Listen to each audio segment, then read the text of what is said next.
하나님의 축복이 함께 하심을 믿습니다. 네, 세상 사람들이 알지 못하는 그리스도인만 아는 것들이 있어요. 세상의 모든 이들이 다 알 것 같은데 세상 사람들은 모르고 그리스도인들만 아는 놀라운 신비한 복음의 진리들이 있습니다. 하나님의 임마누엘은 세상 사람들은 모릅니다. 그러나 그리스도인은 그것을 압니다. 성령의 임재를 세상 사람들은 몰라요. 그러나 그리스도인인 저와 여러분은 그 사실을 경험하고 있습니다. 예수 그리스도를 통해서 죄 사함을 받고 그분을 통해서 구원받는다는 사실을 세상 사람들은 믿지 못해요. 그러나 성도는 그것이 아주 자연스럽게 아멘이 됩니다. 어떻습니까? 여러분 임마누엘을 믿으십니까? 성령의 역사를 믿으십니까? 예수 그리스도를 통해서 오직 예수만을 통해서 구원받고 죄사함 받고 하나님께 영광 돌리는 인생이 된다는 것을 믿으십니까? 아멘. 여러분 이 믿음에서 흔들린다면 오늘 여러분의 믿음을 다시 확인할 필요가 있어요. 그러나 나는 그거 믿어줘요. 제가 아멘이 됩니다. 임마누엘 저 아멘이 됩니다. 성령의 역사 저 확신하게 믿고 성령을 쫓아 살려고 애를 씁니다. 예수 그리스도의 죄사함을 통해서 내 죄가 용서받았고 내가 하나님 자녀 됐고 영원한 천국의 소망을 품고 삽니다. 이게 내게 아멘이 됩니다. 여러분 이렇게 된다면 여러분 성도 맞습니다. 그리스도인 맞습니다. 여러분 이 은혜가 늘 살아있기를 주의 이름으로 간절히 축원합니다. 이번에 월드컵에서 우리 올림픽에서 우리나라가 메달을 따는 거 보니까 다 칼, 활, 그 다음에 총, 도대체 이게 우리가 이게 그래서 제가 이렇게 보면서 이게 우리가 전투민족인가, 그래서 무기 잘 팔아먹나 이런 생각이 드는 거예요. 아마 대한민국 무기가 덜 잘 팔릴 것 같아요. 왜냐하면 우리가 좀 본질적으로 이 군사적인 어떤 마인드가 있는가 봐요. 어떻게 꼭 메달을 따도 그런 것만 따나. 여러분 그 조심하시기 바랍니다. 싸움할 때 조심하세요.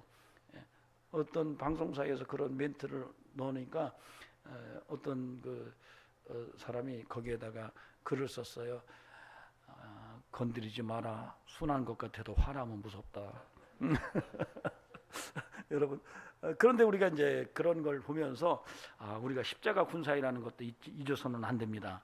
여러분 십자가 군사로서 금메달 따시기를 바랍니다. 아멘. 하나님 앞에 갔을 때 너 십자가 군사였어. 그래서 여러분에게 금멸류관 주시는 이런 은혜가 함께하기를 바랍니다. 오늘 그런 영성이라면 오늘 하나님의 음성을 들으리라고 저는 믿어요. 여러분 하나님의 음성을 들을 수 있길 바랍니다. 사람의 말이 아니라 하나님의 음성을 듣고 돌아갈 수 있기를 바랍니다. 하나님의 말씀이 마음판에 새겨질 수 있기를 바랍니다. 여러분 마음판에 심겨지기를 간곡히 부탁을 드립니다. 오늘 본문은요, 하나님께서 이 나단 선지자를 다윗에게 보냈어요. 어느 날 다윗에게 나단 선지자를 보냈는데 하나님께서는 나단 선지자를 통해서 이 다윗이 회개하기를 소망해서 보냈습니다. 나단 선지자가 다윗을 찾아가서 한 이야기를 합니다. 어떤 마을에 두 사람이 사는데 한 사람은 부자고 한 사람은 굉장히 가난해서 둘이 함께 서로 왕래도 가끔 하면서 사는데 부자는 짐승이 많고 양과 소도 많고 그래서 부족한 것이 없는데 가난한 사람은 가진 재산이 없고 있는 거라고는 가서 자기 돈으로 산 작은 암양 새끼 한 마리가 있었다. 어느 날 나그네가 이 부잣집에 들렸는데 이 부자가 그 나그네를 대접하기 위해서 자기가 가지고 있는 많은 양 중에서 한 마리를 잡은 게 아니라 그 가난한 집에 찾아가 가지고 그 가난한 집에 그 양 새끼를 빼앗아서 그 나그네를 대접을 했다. 그런데 그 암양은 어떤 암양이었냐면 자식과 같은 모습으로 그 집에서 자랐으며 같은 밥상에서 같이 밥을 먹고 같은 잔으로 마시고 심지어는 품에 누워서 함께 잠을 자기까지 했었다. 그런데 그 암양 새끼가 마치 딸 같았다 라고 얘기를 해요. 그러니까 이 다윗이 그 얘기를 듣더니 화를 펑 내면서 그런 죽일 놈이 세상에 어딨냐. 내가 여호와 하나님의 이름을 걸고 그러면 죽어 마땅하다라고 말하면서 그러면 진짜 도둑놈인데 양새끼를 4배로 갚아야 돼. 그 말은 도둑놈이라는 말이에요. 다윗이 화가 나가지고 이러면 죽일 놈이고 도둑놈이구나 이렇게 얘기를 합니다. 나단이 정색을 하면서 다윗의 얼굴을 보고 그럽니다. 바로 당신이요. 바로 당신이 바로 그 사람이요. 그리고 하나님의 말씀을 전합니다. 내가 너를 이스라엘 왕으로 기름 붓기 위해서 사울의 손에서 구원하고 유다 족속을 너에게 맡기고 부족함이 없이 너를 내가 대우했는데 뭐가 더 부족했다면 내게 구했으면 내가 이것저것 더 필요한 대로 더 주었을 텐데 네가 어찌해서 나를 없인 여기고 내 말한 것을 내 말을 없인 여기고 칼로 햇사람 우리아를 죽이고 그 아내를 취하여 네 아내로 삼았느냐. 어떻게 네가 나를 이렇게 무시할 수가 있느냐. 그러면서 말할 수 없는 그런 이야기를 나단이 다윗 왕에게 말합니다. 나단 선지자의 그 얘기를 듣고 다윗이 내가 죄인이라고 내가 죄를 여호와 앞에서 범했다고 고백을 합니다. 그 이야기를 들은 나단 선지자가 다윗에게 여호와께서 당신의 죄를 사하셨습니다. 그러나 왕이 원수에게 여호와를 조롱거리로 만들었기 때문에 당신이 낳을 그 아이는 반드시 죽을 겁니다 라고 말하고 돌아갑니다. 굉장히 중요한 메시지를 우리에게 이 본문이 전해주고 있습니다. 저는 오늘 저와 여러분의 삶 속에서 이 나단 선지자가 다윗에게 가서 말한 이 이야기와 그 대화 내용을 통해서 그리스도인들이 어떻게 하나님 앞에서 살아가야 하는가, 어떻게 사는 것이 성도의 진정성 있는 믿음의 실체인가를 함께 말씀을 통해 조명해보는 이런 시간을 갖도록 하겠습니다. 여러분의 마음속에 하나님의 말씀이 심겨지기를 주의 이름으로 축원합니다. 조금 얼굴을 부드럽게 하십시오. 약간 웃고. 왜냐면 오늘 본문 말씀의 제목이 뭐죠? 당신이 그 사람이요. 이게 정말 충격적인 주제거든요. 그래서 여러분 경직되지 마시고 좀 부드러운 표정으로 말씀을 마음을 열고 싹 아멘으로 받아들일 수 있는 이런 영성이 함께하기를 바랍니다. 우리 유일 집사님 반갑습니다. 우리 제 정면에 앉아 있잖아요. 집사님이 화가 나면 저 설교 못해요. 재미난 것은 우리 집사님이 여기 한 4개월 됐대요. 지난주일에 그런 간증을 하시더라고요. 이 앞자리에 오고 나서 원래 집사님이 이렇게 그냥 맨 바닥에 이렇게 앉았다가 못 일어났어요. 못 일어났는데 앞자리에 오고 난 다음에 일어나진대요. 지난 시간에 시범을 직접 보이더라고요. 그래서 여러분 앞자리가 이렇게 좋은 자리입니다. 여러분 인생에 어떤 매듭이 안 풀리거들랑 앞자리로 오세요. 그래서 목사가 설교할 때 침이 튀어서 입으로 들어가고 눈에 맞고 이 정도 되면 은혜 받습니다. 역사가 일어나요. 그때쯤 되면. 저 뒤에서 기웃거리는 이런 신앙은 그런 일이 별로 잘 안 일어납니다.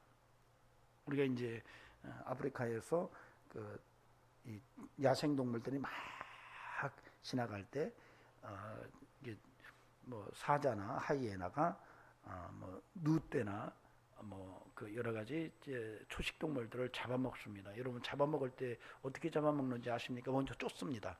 막 몰아붙입니다.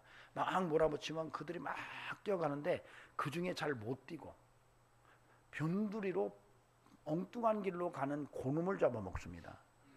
그러니까 여러분 잘 아시기 바랍니다. 마귀가 누구를 잡아먹겠어요? 저 뒷자리를 잡아먹겠습니까? 요 앞자리를 잡아먹겠습니까? 저 뒷자리는 먹잇감들이에요. 조심하세요. 그래서 대부분이 저 뒷자리에 누가 앉느냐? 목회자가 앉아요.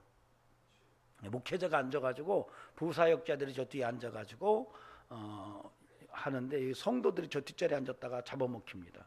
그러니까 이효열 집사님처럼 앞자리로 오셔가지고 다리도 낮고 돈도 벌고 하나님의 은혜도 경험하는 이런 은혜가 있길 바랍니다. 뭐 다음 주에 또 이효열 집사님 이 앞으로 올라올까봐 제가 걱정이에요 지금. 그래서 이 앞으로 올라와가지고 목사님 내려가서 내가 설교할게 이럴까봐. 뭐 괜찮아요. 하셔도 됩니다. 자, 오늘 이 나단 선지자가 다윗 왕에게 와서 한 이야기, 그리고 다윗이 거기에 한 반응을 통해서 오늘 우리가 하나님의 음성을 듣도록 하는데, 이 본문 전체 속에서 들려오는 하나의 중요한 메시지가 있습니다. 오늘 1절부터 15절 사이에 드러나는 아주 중요한 그러한 메시지가 있는데, 이 본문은 계속 그 내용을 계속 반복적으로 이렇게 드러내려고 그래요. 오늘 여러분이 본문을 읽어보시면 여러분 말씀을 한번 보시기 바랍니다. 어떤 메시지가 오늘 이 1절에서 15절 사이에 있는지를 여러분이 한번 보신다면 1절을 보세요. 여호와께서 나단을 다윗에게 보내시니 이렇게 얘기를 해요. 5절 보세요. 다윗이 그 사람으로 말미암아 노하여 나단에게 이르되 여호와의 살아계심을 두고 맹세하노니. 7절 보세요. 나단이 다윗에게 이르되 당신이 그 사람이라 이스라엘의 하나님 여호와께서 이와 같이 이르시기를. 9절 보세요. 그런데 어찌하여 내가 여호와의 말씀을 업신여기고 나보기에 악을 행하였느냐. 11절 보세요. 여호와께서 또 이와 같이 이르시기를 보라. 13절 다윗이 나단에게 이르되 내가 여호와께 범죄하였노라 하매 나단이 다윗에게 말하되 여호와께서도 당신의 죄를 사하셨나이다. 당신이 죽지 아니하려니와. 14절 보세요. 이 일로 말미암아 여호와의 원수가 크게 비방할 거리를 얻게 하였으니 당신이 낳은 아이가 반드시 죽으리이다. 여러분, 이런 구절체의 반복 속에서 계속 드러나는 그러한 구절체가 있습니다. 뭔지 여러분이 읽어낼 수가 있겠습니까? 뭐죠? 뭐예요? 이거 보셔야 돼요. 그냥 쓰여진 게 아니에요. 이 본문이 우리에게 굉장히 중요하게 메시지를 전해주려고 하는데, 그게 제가 지금 열거한 구절 속에서 읽혀져요. 그것은 바로 여호와 하나님 앞에서라는 말이에요. 나단과 다윗이 계속 얘기하는데 여호와 하나님의 이름을 걸고 서로 얘기를 해요.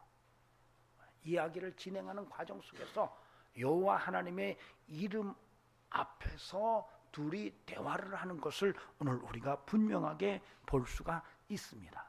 이 본문은 어떤 메시지를 우리에게 전하고자 하느냐면, 바로 여호와 앞에서 하나님의 사람들이 살아가야 한다는 얘기를 하고 있습니다.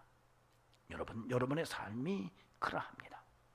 여호와 하나님의 이름을 걸고 사는 인생이 바로 하나님의 사람들이 살아가는 삶의 모습이라는 것을 오늘 이 본문이 전체 속에서 표현을 통해서, 양식을 통해서 우리에게 드러내주고 있습니다. 어떻습니까? 여러분의 인생이 여호와 앞에서 사나요? 이것을 우리가 코람데오라고 말합니다. 여호와 하나님을 이름을 걸고 사나요?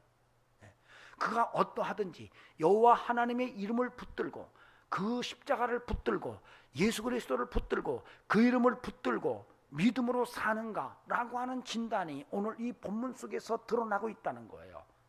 오늘 저와 여러분이 이 사실을 다시 한번 분명하게 확인해야 합니다. 내 인생이 어떠한가? 과연 내 인생은 여호와의 이름을 붙든 인생인가? 예수 그리스도의 이름을 의지한 인생인가? 정말로 내가 그리스도인으로서 정말로 나를 구원하기 위해서 십자가에서 물과 피를 쏟으신 그 예수님의 그 공로를 붙들고 사는 인생인가를 다시 확인해 봐야 한다는 것입니다. 저는 저와 여러분의 삶 속에서 정말로 예수 그리스도를 굳게 붙들고 하나님을 계산하면서 하나님의 이름을 견고하게 의지하고 사는 이런 영성이 함께하는 인생이기를 간절히 주의 이름으로 축원합니다. 그래서 여러분, 내 인생 내 마음대로 사는 게 아니에요. 저도 우리가 그리스도인이라고 말한다면, 내가 하나님을 아버지라고 그렇게 부르는 성도라고 한다면 반드시 기억해야 할 것은 내 마음대로 사는 인생이 아니라 오직 예수 그리스도에게 붙잡힌 바 된 인생을 사는 삶이라는 것을 오늘 우리가 알아야 합니다. 바울이 말하잖아요. 내가 달려가노라. 뒤에 있는 것은 다 잃어버리고 앞에 있는 것을 향하여 내가 달려가는데, 내가 예수께 붙잡힌 바 된 그것을 잡으려고 달려간다고 말합니다.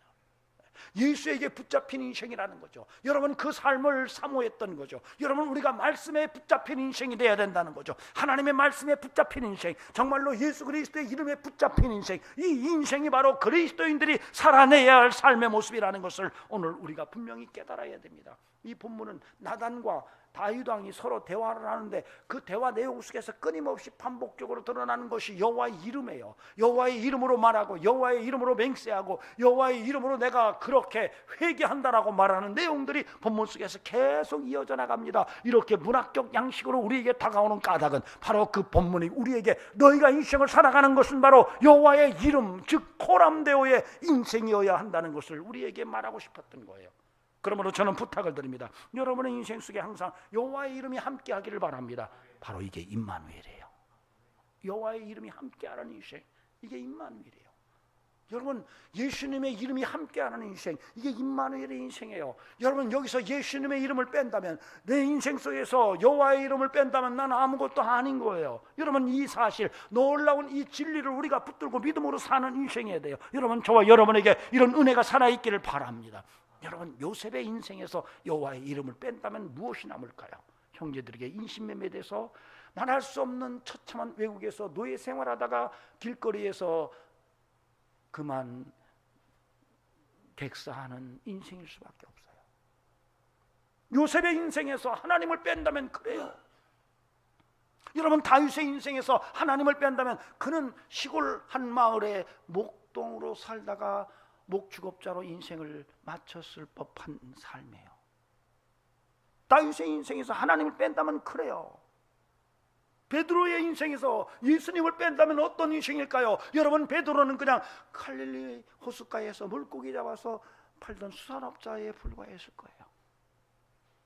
다윗에게서 예수님을 뺀다면 어떤 모습이었을까요? 여러분, 바울에게서 예수님을 뺀다면, 여러분, 바울은 아주 고집센 율법학자로 자기 잘난 맛에 좌충우돌하면서 살아갔던 한 율법학자에 지나지 않았을 거예요. 삼손에게서 하나님을 뺀다면 두 눈 뽑히고 여자 좋아하다가 그만 붙들려 노예 생활하다가 어느 날 갑자기 처형당하는 이런 불행한 인생으로 남을 수밖에 없었을 거예요. 사울왕에서 하나님을 뺐더니 미친 덱이에요. 정신병자예요. 성경은 끊임없이 우리에게 보여줍니다. 하나님 없는 인생이 얼마나 비참한지를 말하고 있습니다. 예수 없는 인생이 얼마나 안타까운 인생인지를 성경은 말하고 있습니다. 그러므로 저와 여러분이 끊임없이 잊지 말아야 할 것은, 내 인생은 코람데오의 인생이고, 내 인생 속에서 예수님의 이름을 뺀다면, 내 인생 속에서 하나님의 이름을 뺀다면 나는 아무것도 아니라는 사실을 인정하고 사는 삶이라는 거예요. 오늘 본문이 우리에게 그런 이야기를 전해주고 있습니다. 우리는 먼저 그의 나라와 그의 의를 구하는 인생이어야 됩니다. 항상 하나님이 아버지라고 우리에게 다가와야 합니다. 은과 금은 없어도 예수 그리스도의 이름을 굳게 붙든 인생이어야 됩니다. 주기도문에서 하늘에 계신 우리 아버지여라고 말합니다. 근데 사실 그 원문은 파테로 헤몬 호 엔토이스 우라노이스 이렇게 나와요. 그 말은, 주기도문은 우리는 하늘에 계신 우리 아버지요 이렇게 나와요. 그러나 원문에서는 파테로 헤몬 호 엔토이스 우라노이스 이렇게 말합니다. 아버지여라는 말이나 우리 아버지여 이렇게 나와요. 그러니까 여러분, 주기도문은 우리 아버지여라고 외치는 거예요. 여러분, 그 여호와 하나님의 이름이 아버지의 이름이에요. 하나님이 아버지예요. 예수 그리스도께서 하나님의 아버지로 내게 다가오셨어요. 그 아버지 앞에서 친근함을 유지하고 그 아버지의 뜻을 따라 사는 성도, 그 이름 붙들고 사는 인생이 바로 저와 여러분의 삶이어야 한다는 것입니다. 이런 은혜가 여러분 오늘 예배를 통해서, 말씀을 통해서 다시 한번 마음속에 심겨질 수 있기를 주의 이름으로 축원합니다. 하나님 중심의 인생을 살아갑시다. 세상 사람들은 몰라요. 예수 그리스도를 믿지 않는 이들은 몰라요. 그러나 적어도 예수 그리스도를 구주로 영접한 저와 여러분의 삶에는 반드시 알아야 될 것은, 그래 인생은 임마누엘, 하나님의 이름을 붙들고 사는 삶이야라는 것을 알아야 돼요. 고람되어의 인생이 저와 여러분의 삶이기를 간곡히 주의 이름으로 축원합니다. 자, 그 다음에 우리가 본문을 통해서 귀중한 메시지를 들을 수 있는 것은 3절과 7절에서 우리가 그 메시지를 읽을 수가 있습니다. 여러분 3절 보시기 바랍니다. 가난한 사람은 아무것도 없고 자기가 가서 기르는 작은 암양 새끼 한 마리뿐이라 그 암양 새끼는 그와 그의 자식과 함께 자라며 그가 먹을 것을 먹으며 그의 잔으로 마시며 그의 품에 누움으로 그에게는 딸처럼 되었거늘. 7절 보세요. A절입니다. 나단이 다윗에게 이르되 당신이 그 사람이라. 나단 선지자가 다윗에게 한 얘기를 전했고, 다윗은 그 얘기를 듣고 그놈 죽일 놈일세, 그놈 참 도둑놈인데 라고 반응을 보이자 정색을 한 나단 선지자가 바로 그게 당신이요 라고 말하는, 여기서 하나님의 음성이 들려옵니다. 하나님의 음성이 울려요. 강력한 하나님의 음성이 울려오고 있습니다. 여러분, 오늘 이 3절과 7절은 우리의 영적 상태에 대해서 진단서를 내놓습니다. 사실은 나단은 하나님의 명령을 받들고 다윗 왕을 찾아갔어요. 그리고 얘기를 시작했습니다. 얘기를 듣는 다윗은 나단이 왜 그 얘기를 하는지에 대해서 전혀 관심이 없어요. 나와는 관계없는 얘기처럼 들어요.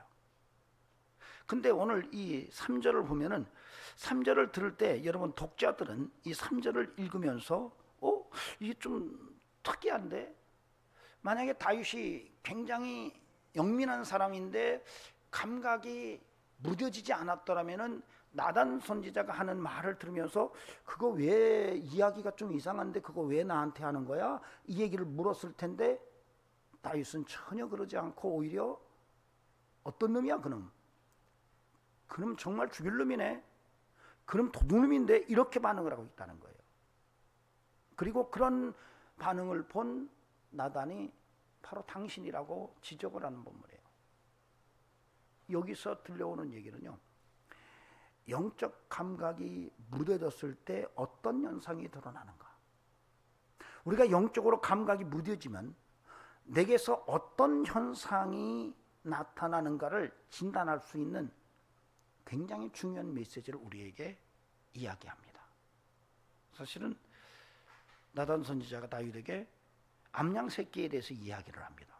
근데 내용을 보면은, 이렇게 읽어보면 어때요? 그 암양 새끼는 마치 사람같이 설명이 돼요. 그렇죠? 3절을 보시면 암양 새끼 한 마리를 어떻게 그 가난한 사람이 대우를 했는지가 나와요. 그와 자식과 함께 자랐대요. 마치 사람처럼 설명이 돼요. 그가 먹는 것을 같이 먹었대요. 잔으로 같이 마셨대요. 심지어는 품에 누웠대요. 그리고 딸처럼이라고 말해요. 이게 어떤 주제가 진보적으로 이어져 갑니다. 암양 새끼는 짐승인데 자식, 그 다음에 먹을 것을 함께 먹고 마시고 가족으로 넘어가서 품에 누움으로 마치 아내처럼 설명이 돼요. 그런데 갑자기 이야기는 딸처럼이라는 말을 드러내요. 굉장히 스토리 자체가 이해하기가 쉽지 않은 이런 구성으로 전개됩니다. 영민한 다윗은 그 얘기를 들으면서 이야기가 좀 이상하다고 생각하기에 충분했거든요. 근데 그렇지 않아요. 전혀 그런 느낌이 없어요. 그만큼 지금 다윗은 무뎌 있는 거예요. 그런데 중요한 것은, 여기서 딸처럼이라는 말이 굉장히 어려운 메시지를 담고 있어요.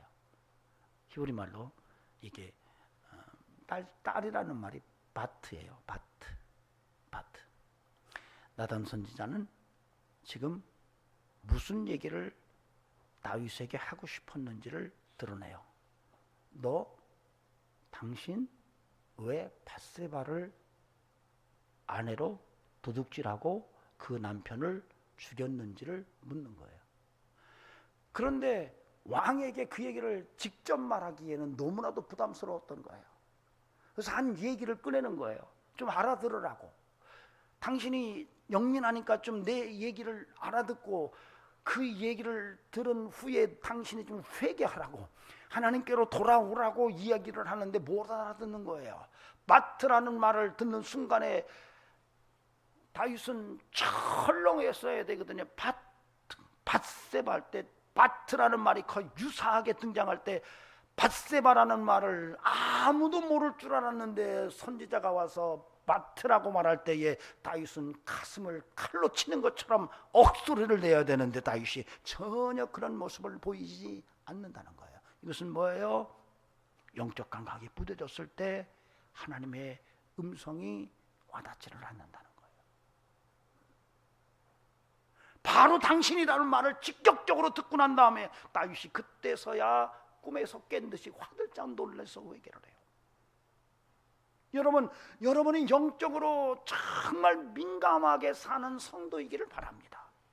여러분 영적으로 민감하지 않으면 여러분이 어떤 메시지를 들어도 그것이 나와는 무관한 이야기처럼 들려와요. 정말로 회개하라고 메시지가 전파되는데 그건 나와는 관계없는 얘기처럼 생각이 되어져요. 엉뚱한 얘기를 하는 거예요.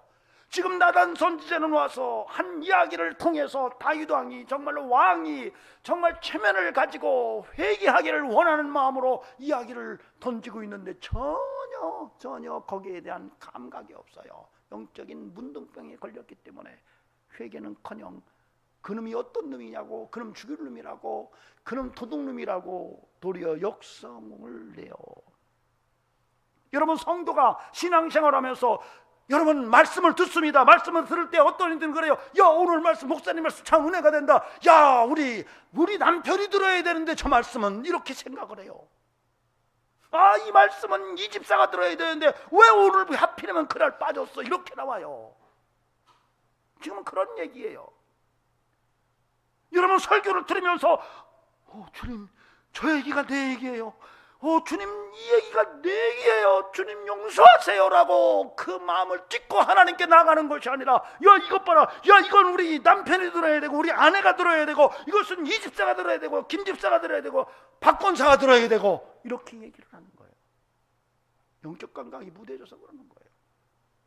영적으로 피폐해지면은요, 여러분 하나님의 음성이 잘 들려지지가 않습니다. 은혜가 되지 않아요. 그리고 어떤 얘기가 내게 다가오면은 그것이 왜 나를 이렇게 힘들게 하느냐, 그렇잖아요. 세상에서 내가 지치고 힘들었는데 교회까지 와서 빈잔 듣느냐라고 이야기를 해요.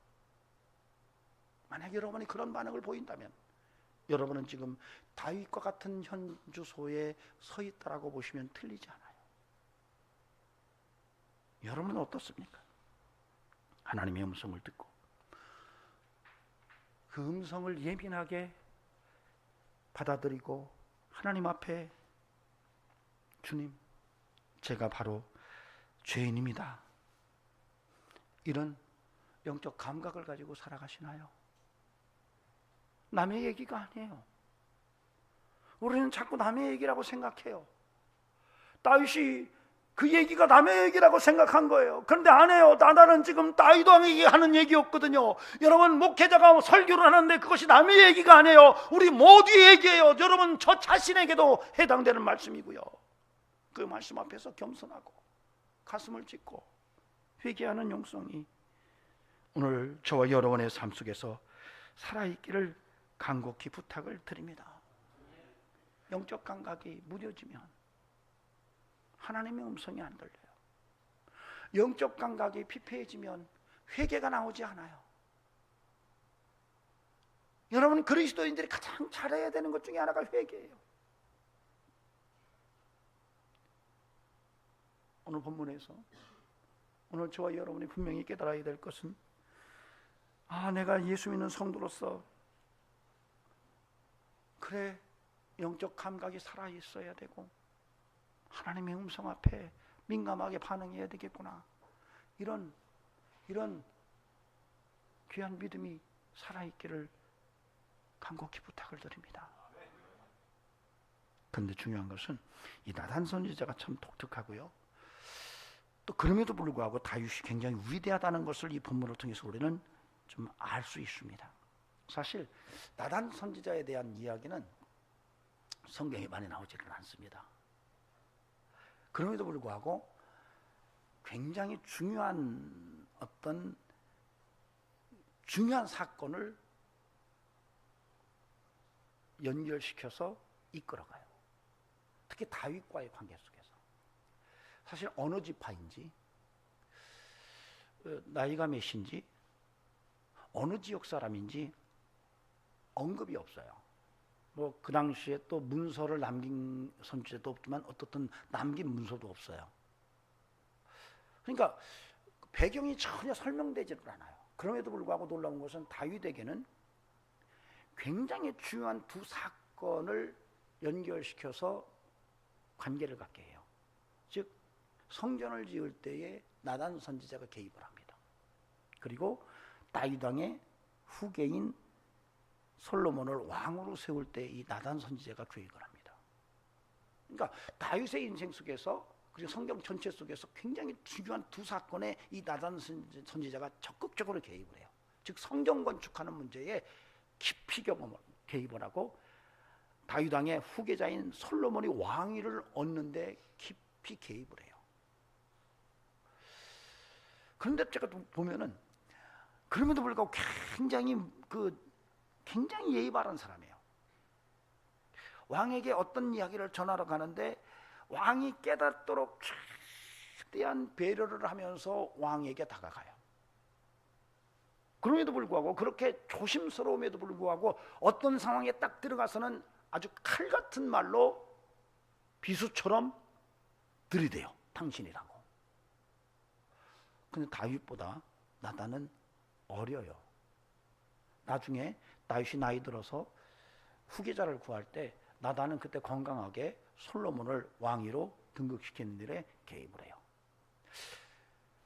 참 나단 선지자 대단한 기능이 있는데 근데 그런 나단 선지자를 대하는 다윗도 야 참 이 정도면 쓸만한 인생 그릇은 맞는 것 같다. 자기보다 어린 사람의 충고를 두말하지 않고 받아들여요. 당신이요 라고 말할 때 다윗이 즉각적으로 회개를 해요. 여러분 자기보다 어리거든요. 그런데도 중요한 일에 그가 말하는 것을 100% 수용을 하는 이런 모습을 다윗이 보여줘요. 여러분 어쩌면 나보다 어린 사람을 스승으로 둘 수 있는 이런 마인드도 필요합니다. 내가 삶의 위기 속에 있을 때 누군가가 비수처럼 직언을 할 수 있는 사람을 곁에 두고 있다는 것은 정말 귀한 일이에요. 근데 우리가 그걸 못해요. 나보다 어린 사람을 스승으로 못 둡니다. 그리고 내게 직언을 하면 그것 때문에 열받아가지고 잘 삐져요. 한번 손 들어봅시다. 나 잘 삐집니다. 저만 손 들었네요. 저만 잘 삐지네요. 네. 여러분 그래서 여기서는 다윗의 위대함도 함께 드러나요. 나단 선지자를 통해서 다윗이 더 빛이 나요. 그리고 다윗은 즉각적으로 회개를 해요. 여러분이 굉장히 귀중합니다. 여러분 그래서 부탁을 드립니다. 여러분의 영적인 감각이 무뎌지지 않기를 주의 이름으로 간절히 부탁을 드리고요. 여러분 인생을 살아가면서 영적 감각이 무뎌졌을 때 누군가가 여러분에게 직언을 할 때에 그걸 고맙게 여길 수 있는 영성, 때로는 나를 낮추고 또 낮추어서 더욱더 귀한 인생으로 빚어나가는 은혜가 우리 성도들과 저의 삶 속에 함께하기를 간곡히 주의 이름으로 축원합니다. 그리고 마지막으로 이 본문 속에서 우리가 중요하게 들여다볼 것은 회개와 그리고 죄의 삭시 무엇인지에 대한 설명이에요. 나단이 바로 당신이요라고 말해요. 그러니까 다윗이 곧바로 회개를 해요. 내가 여호와께 범죄했다고. 참 대단하죠. 여러분 왕이에요. 아니라고 오리발 내밀고 나단을 처단할 수도 있었거든요. 아무도 모른다고 생각했는데, 근데 안 그래요. 깨어난 거죠. 영적인 무딘 감각이 살아난 거예요. 그래서 회개를 해요. 이 본문은요, 여러분, 회개가 하나님에게는 항상 용서를 동반한다는 것을 본문이 보여주고 있어요. 다윗이 회개한다고 말하니까 곧바로 나단 선지자가 하나님께서 당신을 용서했다라고 말해요. 이 본문은 무슨 얘기를 하고 싶냐면, 하나님 앞에 회개는 항상 용서와 사랑이 동반된다라고 하는 얘기를 하는 거예요. 여러분이 어떤 그 오물을 뒤집어서 할지라도 하나님 앞에 나와서 하나님, 제가 죄인입니다, 제가 문제예요라고 말할 때에 그 어떤 것이라 할지라도 하나님의 십자가의 보혈로 덮어주기에 부족하지 않다는 거예요. 주님의 십자가의 보혈의 이불은 여러분의 어떤 죄도 다 덮고 남는다는 얘기를 하고 있어요. 정말로 위로의 메시지입니다.